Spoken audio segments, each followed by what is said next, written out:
सलाम सरपंच. अरे सलाम युसुफ भाई, काय म्हणतो बा? मी काय ऐकलंय बाबा, तुम्ही जे गावात पाईपलाईन नळ लावून देणार आहे त्याचे पैसे घेणार आहे म्हणून. मी नाही घेणार आहे बा. मग आता तुझ्या घरात वीज येते, तरी तू बिल भरते की नाही? भरतो की. अरे मग तसंच आहे ते.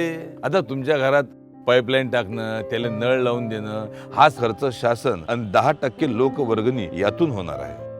पण त्याच्या देखभाल, दुरुस्ती, पाणी सोडायचं, तो विजेचा पंप चालवा लागेल, त्याचं बिल कोण भरत? म्हणजे महिन्याभरात तुम्ही जेवढं पाणी वापराल त्याचं फक्त बिल भरायचं आहे तुम्हाला, बस. याच्यात आपलाच फायदा आहे ना का? म्हणजे आपलं घर, शाळा, सगळीकडे साफ आणि स्वच्छ पाणी येईल. असं का? म्हणजे पाणी जेवढं पाहिजे तेवढंच वापरायचं, म्हणजे आपलं बिल पण कमी येईल ना. आता समजलं मला. येतो मी.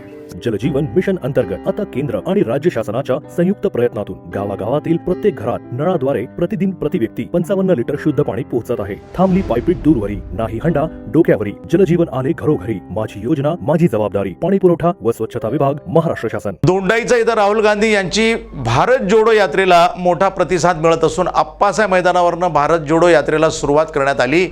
यानंतर काँग्रेस पक्षाचे युथ आयकॉन, संघर्ष योद्धा राहुल गांधी यांची भारत जोडो यात्रा धुळेकडे रवाना झाली आहे. भारत जोडो न्याय यात्रेत राज्यातील काँग्रेस महाराष्ट्र प्रभारी रमेश चेन्नीथला, काँग्रेस प्रदेशाध्यक्ष आमदार नाना पटोले, विधिमंडळ नेते आमदार बाळासाहेब थोरात, विरोधी पक्षनेते विजय वडेट्टीवार, माजी मंत्री सतेज पाटील, माजी मंत्री यशोमती ठाकूर, महाराष्ट्र काँग्रेस नेत्या प्रतिभा शिंदे, काँग्रेस कार्याध्यक्षा प्रणिती शिंदे, आमदार कुणाल, माजी मंत्री नानासाहेब देशमुख, जिल्हाध्यक्ष श्यामकांत, डॉक्टर रवींद्र देशमुख, शिवसेना नेते तसेच महाविकास आघाडीचे कार्यकर्ते मोठ्या संख्येने उपस्थित होते. यावेळी धुळे जिल्हा पोलीस अधीक्षक आणि दोंडाईचा पोलीस निरीक्षक मोरे यांच्याकडून चोख पोलीस बंदोबस्त तैनात करण्यात आला होता.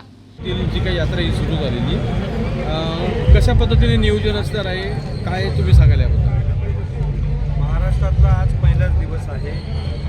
नंदुरबारला आदरणीय राहुल गांधींचं दुपारी आगमन झालं.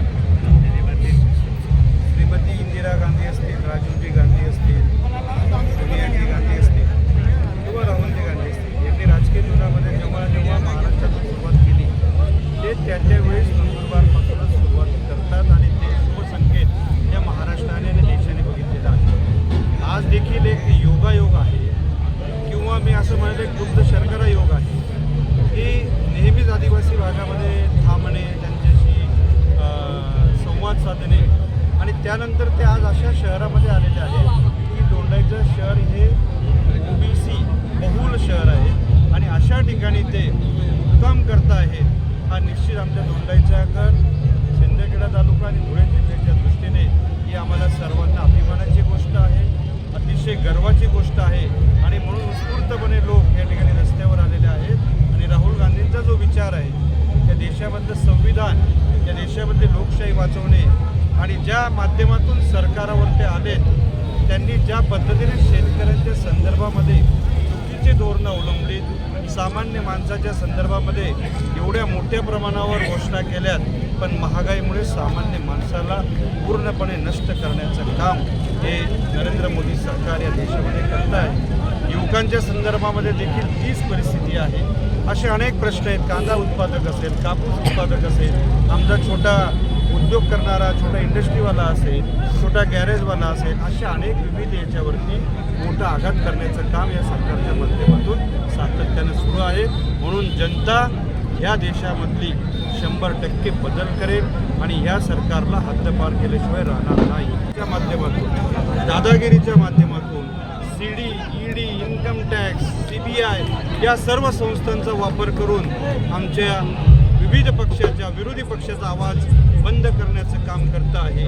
पण या देशातलं संविधान, या देशातले लोकशाही वाचवणाऱ्यांचा एक मोठा वर्ग अतिशय सतर्क आहे, तो जागृत झालेला आहे आणि मला निश्चित विश्वास आहे की या देशामध्ये नवीन क्रांती होईल, एक नवीन लाट येईल आणि एवढी भयानक लाट असणार आहे. नरेंद्र मोदी हे जे 400 पार जे बोलत आहेत ना, तर यांची गत 40 पार सुद्धा होऊ शकणार नाही.